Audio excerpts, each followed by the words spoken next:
I've been a lawyer almost 15 years. I've been representing Sterling for more than half my career. Oregon law on juvenile sentencing is really complicated and convoluted.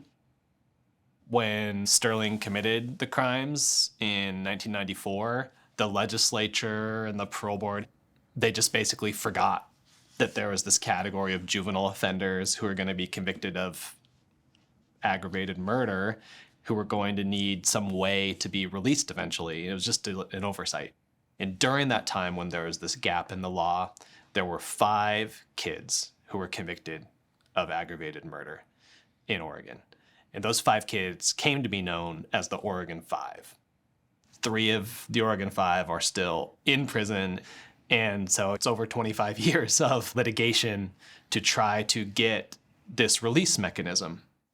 Someone like Sterling, if he was convicted today, for example, he would have an opportunity after 15 years to prove rehabilitation. When they were sentenced, it was the height of the super predator scare, which is this disavowed theory that there were kids who committed serious crimes who would terrorize the population because there was something broken with them. And a lot of the language around the super predator theory was racially biased. What wasn't as known or widespread or studied is during teenage years through parts of the 20s, the brain isn't developed enough to make the same kinds of decisions as an adult brain is. A lot of this brain science research has been a big part of a number of Supreme Court decisions that say that we have to treat youth differently.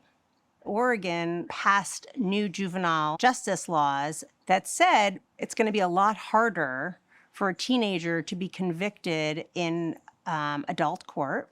And even if they are, there's going to be opportunities for them to have hearings to prove rehabilitation. But because Sterling was convicted prior and the laws aren't retroactive, we're still holding youth against them. There are 2 cases of Sterling's that are still pending. One is a challenge to the criminal judgment and sentence. That's on hold in the Oregon Supreme Court. It's on hold because the 2 other members of the Oregon Five who are still in prison, their cases are pending in the United States Supreme Court. The other case is we asked the federal court to intervene or to tell the state your system's unconstitutional and to make the Oregon state courts give Sterling a release hearing where if he proves he's rehabilitated, he can get released.